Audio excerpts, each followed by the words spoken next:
थांबा, तुमच्या बेडरूममधला तोचपणा आणि कंटाळवाणा रुटीन आता बदलायची वेळ आली आहे. आज मी तुम्हाला अशा गोष्टी सांगणार आहे जी ऐकल्यानंतर तुमचा जोडीदार तुमच्याकडे अगदी वेगळ्या नजरेने पाहू लागेल. नमस्कार मंडळी, तुमच्या बेडरूममधला तोचपणा आणि कंटाळवाणा रुटीन बदलून तुमच्या जोडीदाराला सुखाचा धक्का द्यायचा आहे, तुमची बेड लाईफ आणखी रोमांचक बनवायची आहे, तर हा व्हिडिओ खास तुमच्यासाठीच आहे. मी तुमची होस्ट डॉक्टर प्रिया पाटील आणि आज मी तुम्हाला जिभेच्या अशा काही खास पद्धती सांगणार आहे ज्यांनी तुमच्या जोडीदाराचा आनंद दुप्पट होईल. लक्ष देऊन ऐका. हा असा कोणताही माणूस नसेल ज्याला हा प्ले ट्राय करायला आवडत नसेल. पण नेमक्या पद्धती काय आहेत? बऱ्याचदा आपण एकाच पद्धतीने ते करत राहतो आणि त्यामुळे आपल्या जोडीदाराला त्रासही होऊ शकतो. म्हणूनच आज मी तुम्हाला जिभेच्या अशा काही तंत्रे सांगणार आहे ज्यामुळे तुम्ही तुमच्या जोडीदाराचा आनंद खरोखरच दुप्पट करू शकता. हा व्हिडिओ अगदी शेवटपर्यंत ऐका. या पद्धती लक्ष देऊन शिका आणि पुढच्या वेळी नक्की प्रयत्न करून बघा. चॅनलवर नवीन असाल तर लगेच सबस्क्राईब करा. जर तुम्हाला अशाच नवीन गोष्टी शिकायच्या असतील आणि अशी महत्त्वपूर्ण माहिती मिळवायची असेल तर या चॅनलला सबस्क्राईब करा आणि तुमच्या सर्व मित्रांसोबत हा व्हिडिओ शेअर करा. जर तुम्हाला तुमचा स्टॅमिना आणि बेड लाईफ सुधारायची असेल तर हे चॅनल तुमच्या सबस्क्रिप्शन लिस्टमध्ये असायलाच हवे. चला सुरू करूया. मंडळी, आपण जिभेबद्दल बोलत आहोत. तुमची जीभ तुमच्या जोडीदाराच्या संवेदनशील भागांवर काय जादू करू शकते याचा तुम्ही विचारही करू शकत नाही. पण यात नक्की काय समस्या येतात आणि हे कसे करायचे ते आपण समजून घेऊया. बऱ्याचदा आपला जोडीदार प्रयत्न करत असतो पण आपल्याला काहीच जाणवत नाही, कारण ते एकाच साच्यात केले जाते किंवा तिथे स्वच्छतेची काळजी घेतली जात नाही. जेव्हा जोडीदाराला आपल्यामुळे खरोखर आनंद मिळत नाही तेव्हा नाते आतून हळूहळू थंड होत जाते. हे ऐकताना किती मने हळवी झाली असतील. त्यामुळे जर तुम्हाला हा आनंद खरोखर वाढवायचा असेल तर योग्य पद्धती शिकणे खूप गरजेचे आहे. मी करतोय हेच खूप आहे असा विचार करू नका. शिकणे हेच सर्वात मोठे प्रेम आहे. पहिली पद्धत, फ्लॅट टंग टेक्निक. सर्वात पहिली पद्धत आहे जिला आपण फ्लॅट लिप टेक्निक म्हणतो. ही एक अशी पद्धत आहे ज्यामध्ये तुम्ही तुमच्या जिभेने जास्तीत जास्त भाग कव्हर करता. म्हणजे तुमची जीभ सपाट ठेवून त्या भागावर रुंद आणि हळूवार फिरवायची. जास्तीत जास्त चांगल्या पद्धतीने तो भाग कव्हर कराल. यालाच फ्लॅट टंग टेक्निक म्हणतात. यामध्ये तुम्ही जिभेचा जास्तीत जास्त हिस्सा वापरत असता.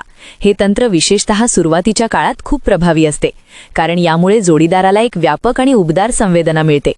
जेव्हा पहिल्याच स्पर्शाने जोडीदाराचे डोळे मिटतात तेव्हाच कळते की तुम्ही योग्य दिशेने आहात. दुसरी पद्धत आहे टिप टच टेक्निक, ज्याला आपण टंग टिप किंवा टिप फ्लिकिंग असेही म्हणतो. स्त्रियांमध्ये किंवा पुरुषांमध्येही वरचा भाग खूप संवेदनशील असतो. तिथे तुम्हाला फक्त तुमच्या जिभेचे टोक त्या आजूबाजूला गोल फिरवायचे असते. संपूर्ण जीभ नाही, फक्त जिभेचे टोक वापरायचे. हे तंत्र इतके परिणामकारक आहे की जोडीदाराला एका छोट्याशा स्पर्शाने विजेची लहर जाणवते आणि तो क्षण कायमचा मनात कोरला जातो. हे शिकणे सोपे आहे पण परिणाम अफलातून आहे.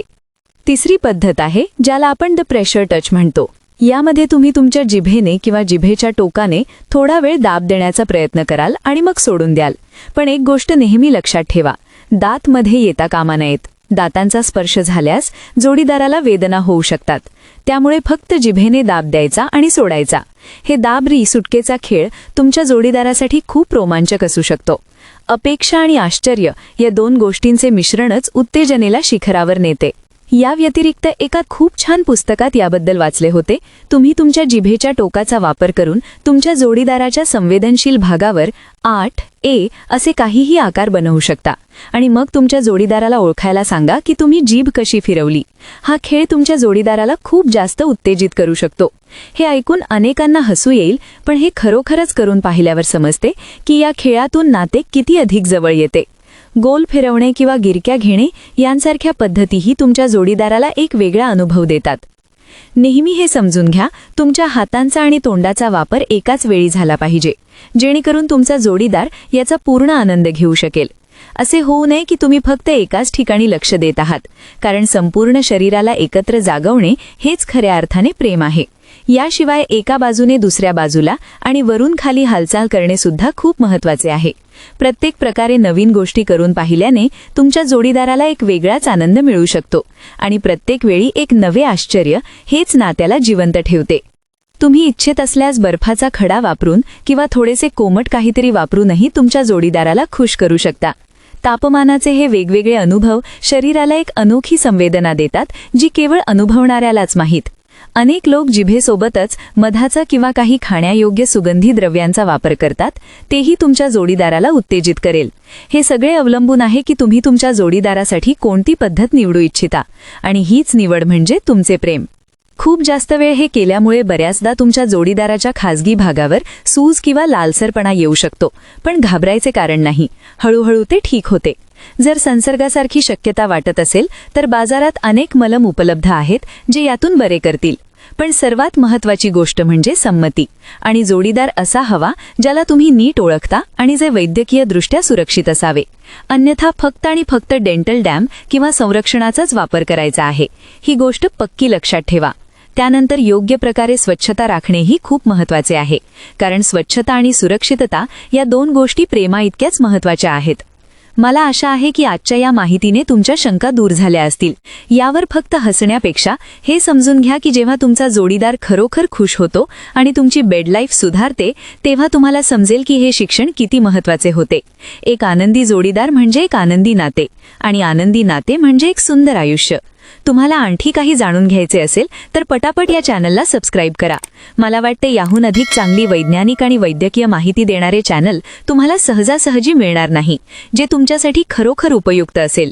मी तुम्हाला साध्या सोप्या मराठी भाषेत हे सगळे समजावून सांगण्याचा प्रयत्न करते. कृपया हा व्हिडिओ जास्तीत जास्त लोकांपर्यंत पोहोचवा. जर तुम्हाला माझे विचार पटत असतील तर चॅनलला सबस्क्राईब करा आणि हा व्हिडिओ शेअर करा. धन्यवाद.